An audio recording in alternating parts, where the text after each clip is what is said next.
ఇప్పుడు అట్రాక్షన్ రావాలి అంటే ఏం చేయాలి? మనకంటూ ఒక పాత్ర ఉండాలి కదా. అవునండి. ఏదో సృష్టి నాకు ఇది కావాలి అన్నప్పుడు దాన్ని ఒకటి ఆధారం చేసుకొని మనకి ఇస్తుంది. ఉమ్, సో ఫస్ట్ మనం ఏం చేస్తాము అంటే ఆల్రెడీ కొన్ని అఫర్మేషన్స్ తో అట్రాక్షన్ ఫీల్డ్ ని జనరేట్ చేయాలి. అవును. దాన్నే కాస్మిక్ ఫీల్డ్ అండి. తర్వాత ఏం ఉమ్, చేస్తాము? అట్రాక్షన్ పాయింట్ ఒకటి క్రియేట్ చేస్తాం.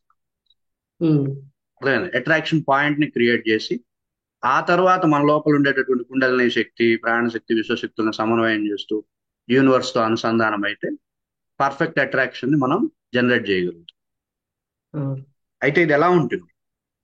సాధారణంగా ఒక వ్యక్తి తనేదో అనుకుంటాడు, ఇది అవునండి. జరగాలి అని, ఇది ఉమ్, అవ్వాలి అని. ఈ ప్రాసెస్ ఎలా ఉంటుంది అంటే మనమేదో ఒక సంకల్పం పెట్టుకొని ఆ సంకల్పం బేస్ చేసుకొని ఈ ప్రాసెస్ నడవు. అవును. ఇప్పుడు ఒక తల్లి తండ్రి పిల్లవాడు ఉంటాడు. ఉమ్, పిల్లవాడు అవును. అడుగుతాడు నాకు చాక్లెట్లు కావాలి అని. ఉమ్, కానీ తల్లిదండ్రులు ఎలా ఆలోచిస్తారు అంటే పిల్లాడికి ఇద్దాము అనుకుంటే అర్హత ఉంది పిల్లవాడు అని అంటే అంతకు మించిన సైకిలు, అంతకు మించిన వ్యవస్థని ఆ పిల్లాడికి క్రియేట్ చేయొచ్చు. అవును. ఇది సాధనలో ఇలా ఉంటుంది అనేది మనం అర్థం చేసుకోవాలి. ఉమ్, అర్థమైంది? అవును. తల్లిదండ్రులు ఏం చేస్తున్నారు? అతనికి చాక్లెట్ కాదు, అతనికి రక్షణతో కూడుకున్నటువంటి ఒక వ్యవస్థని ఇస్తున్నారు. వన్. అవును. ఉమ్, రెండు, అవును. తనకి ఎక్కడ లేమి, అసంతృప్తి కలగకుండా చూసుకుంటున్నారు. అవును. రెండు. మూడు, తనకి శ్రేయస్సును కలిగిస్తున్నారు. తను ఆనందంగా ఉండడానికి, సమృద్ధిగా ఉండడానికి కావాల్సినటువంటి అన్ని శుభ పరిణామాలని వాళ్ళు క్రియేట్ చేసిస్తున్నారు. అవును. ఇది ఈ అట్రాక్షన్ లో మనం దీన్ని మించినటువంటి అట్రాక్షన్ ని మనం అట్రాక్ట్ చేయగలం. ఈ ఫీల్డ్ లో నేను ఏదైతే సంకల్పం చేశానో అది చాలా చిన్నదవుతుంది. అవును. నేను ఏదైతే సంకల్పం చేసుకున్నానో ఆ సంకల్పం చాలా చిన్నదవుతుంది. వాళ్ళు ఇచ్చినటువంటి అట్రాక్షన్ ఫీల్డ్ లో అంతకు 100 రెట్లు ఎక్కువగా ఉండే సంకల్పాలని మనం సిద్ధించుకోగలుగుతాము అనేది సాధకుడు గుర్తించాలి. ఉమ్, అర్థమైందండి? మనసుని ఎప్పుడు అవును. కూడా సంకల్పానికి లగ్నం చేసి ఉండడం అనేది అంత యోగ్యమైనది కాదు ఇక్కడ ఈ సాధన. అవును. అర్థమైందండి? ఈ సంకల్పం వదిలేద్దాం. మనం ఏదైతే అవును. సంకల్పం చేశామో అది పక్కన పెట్టేద్దాం. సాధన చేసుకుంటూ వెళ్తాం. దాన్ని మించినటువంటి అట్రాక్షన్ ఫీల్డ్ ని, దాన్ని మించినటువంటి వ్యవస్థలని మనం అందుకుంటాం. అందుకోవాలి అన్నప్పుడు ఇది ఏం చేస్తుంది? సంకల్పంతో కనెక్ట్ అయినటువంటి మైండ్ సాధన చేయనివ్వదు. అవును. పూర్తి స్థాయిలో యూనివర్స్ తో అనుసంధానం కానివ్వదు.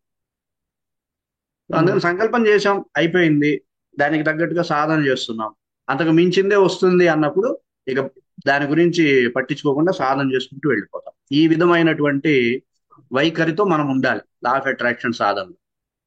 ఉమ్, అవును. ఇప్పుడు మనం ఏం చేద్దాం అంటే కానీ ఇప్పుడు నాకు విశ్వశక్తి అంటే ఏంటి అని తెలియాలని మీకు అసలు వాళ్ళ క్వశ్చన్ చేద్దాం అనుకున్నాను. మీరు ఆ దాని గురించి చెప్పు. చెప్తాను, చక్కగా చెప్తాను. విశ్వశక్తి అంటే సాధారణంగా ప్రతి వ్యక్తికి మూడు అవసరం. అవును. శ్రేయస్సు, విజయము, ఐశ్వర్యం అనేవి మూడు అవసరం. అవును. ఈ మూడు ఎప్పుడు వస్తాయి? ఈ మూడు ఎప్పుడు కలుగుతాయి సృష్టి నుండి అంటే మనకి విశ్వశక్తి ఉన్నప్పుడు కలుగుతాయి. అవును. అర్థమైందా?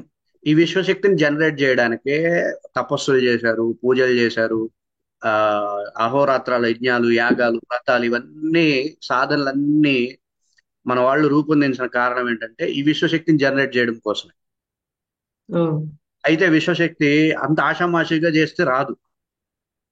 దాన్ని మనం ఏం చేయాలంటే అన్ని విధాలుగా పరిశోధించి అన్ని రకాలుగాను మనం సాధన చేయగలిగితే అప్పుడు విశ్వశక్తిని జనరేట్ చేయగలుగుతాం. అది కూడా ఒక క్రమ పద్ధతిలో స్టెప్ బై స్టెప్ చేసుకుంటూ వెళ్తాం.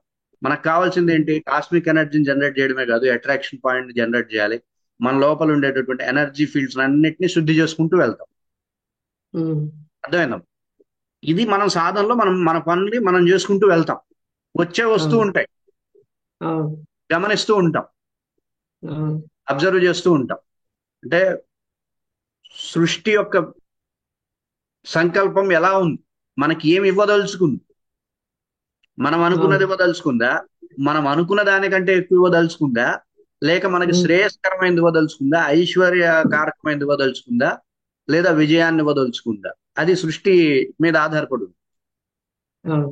దానికి మనం సమన్వయం అవుతూ ఉంటాం. అవును. అర్థమైందా? అంతేగాని లా ఆఫ్ అట్రాక్షన్ లో ఎప్పుడు కూడా మొండి పొట్టు పట్టం. నాకు ఇది కావాలనుకున్నా కదా, ఈ సంకల్పం కావాలి, ఇదే కావాలి అన్నట్టుగా ఉండం. అవును. మనం సంకల్పం చేయాలి, కంపల్సరీ సంకల్పం చేయాలి, కానీ సంకల్పం మీద గట్టిగా ఉండకూడదు. అవును. సంకల్పం మీద గట్టిగా ఉన్నామంటే తపస్సు చేయాలి. ఇప్పుడు ఉదాహరణకి రావణాసుడు తపస్సు చేశాడు.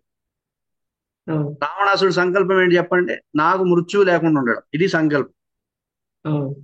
నాకు మృత్యువు లేకుండా ఉండడం, మృత్యువు లేకుండా ఉండడం అనేది గట్టిగా పట్టుకుంటే తపస్సు చేసేవాడు కాదు. సో సంకల్పం పక్కన పెట్టాడు, సాధన ఎట్లా చేయాలో step by step, step by step తపస్సు చేసుకుంటూ వెళ్ళాడు. బ్రహ్మదేవుడు వచ్చాడు, అవును. నాకు సావు లేకుండా ఉండే వరం కావాలి అని అడిగాడు. అది కుదరదయ్యా అన్నాడు. సృష్టి ఏం చెప్పింది? అది కుదరదయ్యా అని. లేదు, నాకు ఇదే కావాలి అంటే, ఏదో ఒక మెలిక పెడతాం. ఆహా, నాకు ఇదే కావాలి అన్నాడు అనుకోండి, ఇక కుదరదు. కృష్ణ. బ్రహ్మదేవుడికి ఒక టైం ఉంటుంది, ఇంతసేపే నిలబడతాడు నా ముందు. ఆహా. అవును. ఇక అంతే, ఎక్కువసేపు నీతో వాదిస్తూ కూర్చోలేడు ఆయన. ఎందుకంటే ఆయన సమయం మనకు కొన్ని లక్షల సంవత్సరాలు అవుతాయి, ఆయన ఒక 10 నిమిషాలు మనకు కేటాయిస్తాయి. అవును. సో అందుకని ఏం చేస్తాడు?